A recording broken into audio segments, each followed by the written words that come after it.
வணக்கம் மக்களே, welcome to the world of Swiggy Instamart delivery day 9. நேற்று டே 8ல் நம்மளோட டோட்டல் ஏர்னிங்ஸ் வந்து பார்த்தீங்கன்னா 1033 ரூபா.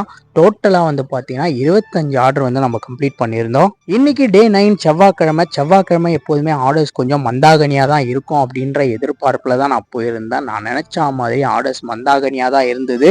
மக்களே, ஆர்டர் முடிச்சுட்டு வர வழியில் இந்த அண்ணனோட பழ வண்டியை பார்த்தோம். ஒரு பல கடலே வந்து வண்டி மேலே அடுக்கி வச்சிருக்காரு. இதை எப்படி செட்டப் பண்ணாரு, எவ்வளோ நேரம் ஆச்சு அப்படின்லாம் தெரியல.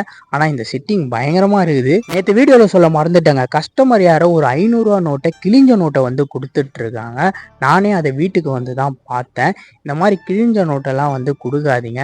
ஏன்னா ஸ்விக்கிக்கு வந்து நாங்கள் பே பண்ணும்போது ஆன்லைனில் தான் பேமெண்ட் பண்ணணும். அவங்க தெரிஞ்சு கொடுத்தாங்களா இல்லை தெரியாமல் கொடுத்தாங்களா அப்படின்னு தெரியல.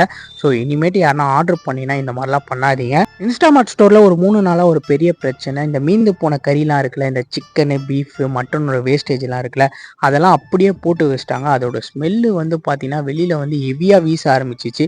யாருமே அதை வந்து கண்டுக்கவே இல்லை. பயங்கர ஸ்மெல் இருந்துச்சு. அதெல்லாம் கம்ப்ளைண்ட் பண்ணி அதுக்கப்புறம் இன்னைக்கு தான் சரி பண்ணாங்க. ஒரே ஒரு தயிர் சட்டியை தூக்கின்னு 1000 கிலோமீட்டர் போயிட்டு வந்தேன். ஸோ இன்னைக்கு கடையை சாத்த வேண்டிய நேரம் வந்துருச்சு. ஸோ வீடியோ நிறைய பேர் பார்க்குறீங்க, ஆனால் லைக் பண்ண மாட்டீங்க, சேனலில் சப்ஸ்கிரைப் பண்ண மாட்டீங்க. தயவு செஞ்சு லைக் பண்ணுங்கள், சேனலில் மறக்காமல் சப்ஸ்கிரைப் பண்ணிக்கோங்க.